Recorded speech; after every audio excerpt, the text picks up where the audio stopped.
De um pequeno açougue para um conglomerado de empresas dono de mais de 50 marcas. A JBS se transformou numa potência mundial a partir do governo Lula, impulsionada por financiamentos públicos que, segundo Joesley Batista, só eram liberados à base de propina. O Fantástico foi até o interior de Goiás, onde a história da JBS começou. Carnes de boi, de frango, embutidos, frios, alimentos congelados, laticínios, produtos de limpeza, de higiene pessoal, roupas, calçados, insumos para a fabricação de papel, um canal de televisão, um banco. O que todos esses produtos e serviços têm em comum? Eles fazem parte do conglomerado de empresas que balançou a República esta semana, a JF dos irmãos Joesley e Wesley Batista. Eles se identificam como o maior grupo econômico privado do país. A história desse império construído pela família Batista começa bem aqui, nessa cidade, em Anápolis, no interior de Goiás.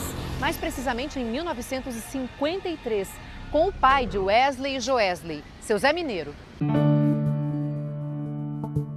Eu comecei no matadourozinho da prefeitura, lá dentro da cidade. Este depoimento de José Batista Sobrinho, o Zé Mineiro, está em um vídeo promocional do grupo. Ele fala sobre o primeiro negócio, o açougue Casa de Carnes Mineira. Comprava o boi, abatia, vendia carne, recebia, pagava aquele movimento.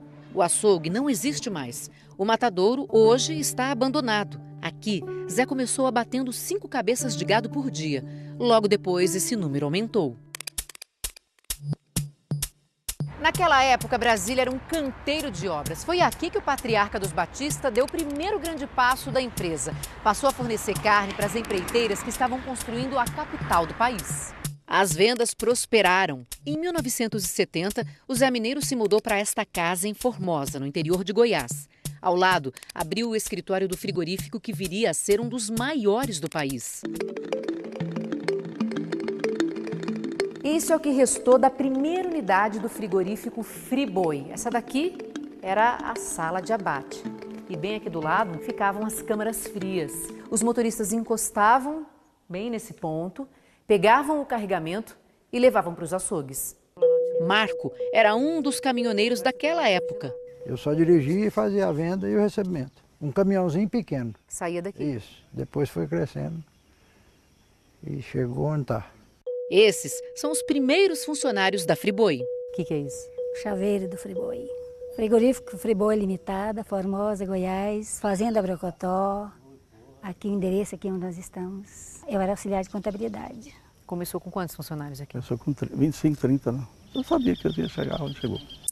Na década de 80, esta unidade do frigorífico fechou, mas a família Batista foi abrindo outras na região. O pai deixou o comando da Friboi. Nomeou o filho mais velho para a função, José Batista Júnior.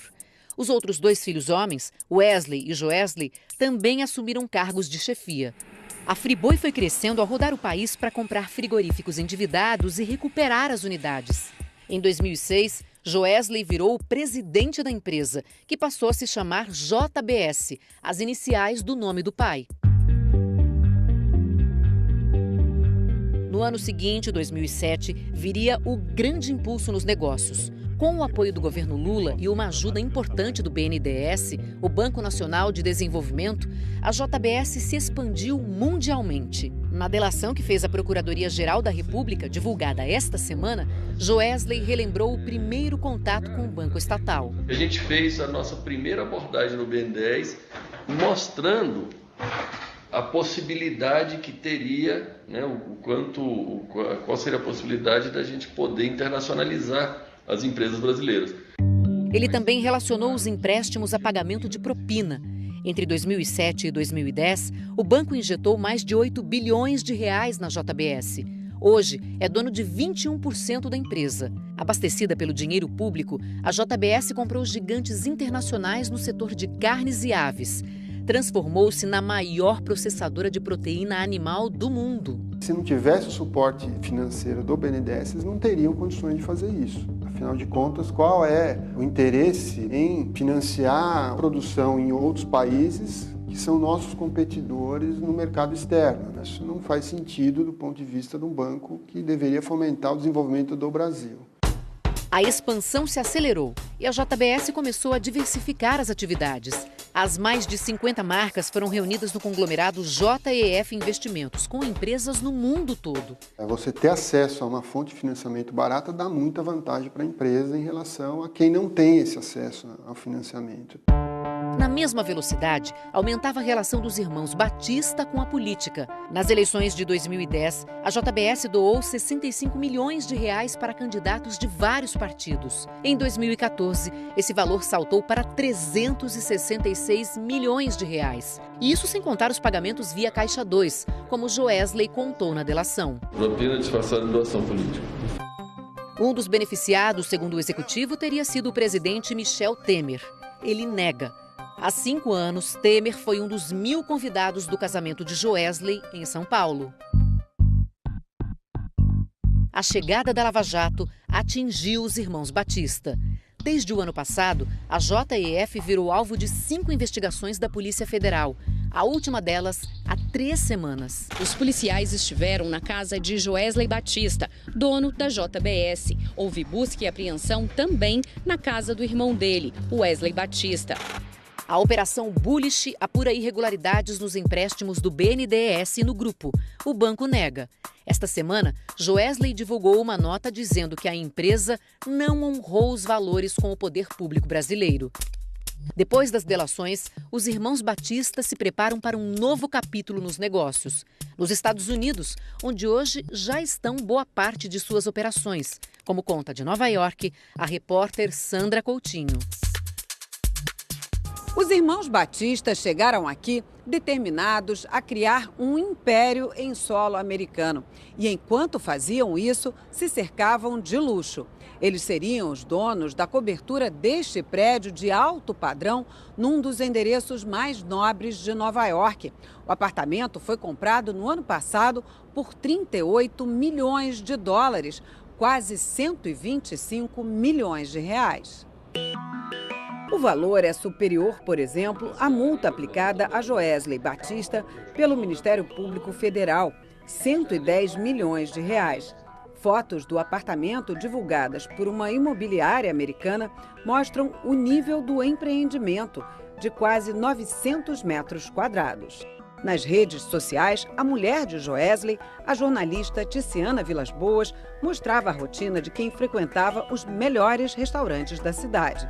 E o registro de férias em Martha's Vineyard, destino de milionários e ex-presidentes americanos como Bill Clinton e Barack Obama. Os negócios do grupo JEF nos Estados Unidos começaram 10 anos atrás com uma cartada ousada. Eles tiveram uma ideia de expandir internacionalmente de forma bastante agressiva, visualizaram uma oportunidade de aquisição de uma grande empresa nos Estados Unidos, que é a Swift. A compra do frigorífico Swift em 2007 por 1 bilhão e 400 milhões de dólares e 2 anos depois, a produtora de frango Pilgrim's por 2 bilhões e 800 milhões de dólares.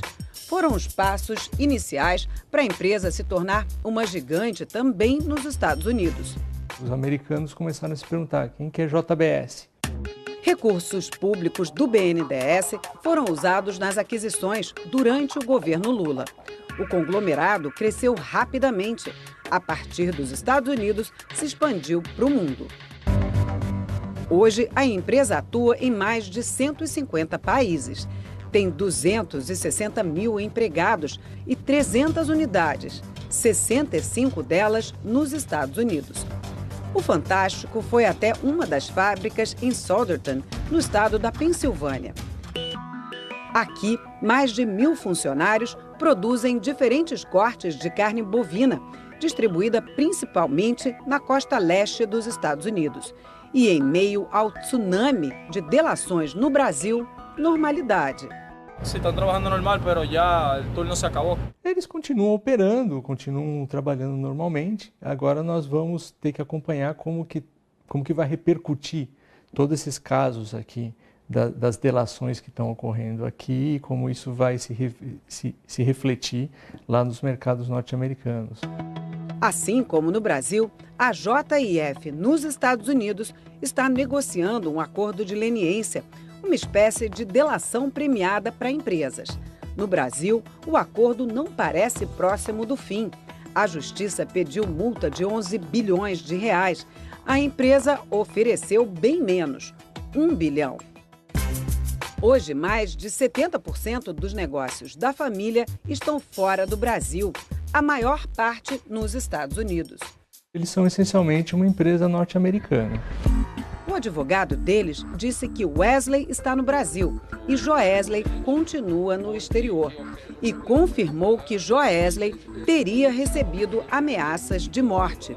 Chegou a receber ameaças, sim. Nós não queremos revelar nenhuma delas, porque nós estamos colacionando uma série de e-mails, mensagens e recados, porque nós temos obrigação de comunicar ao Ministério Público todo esse tipo de situação.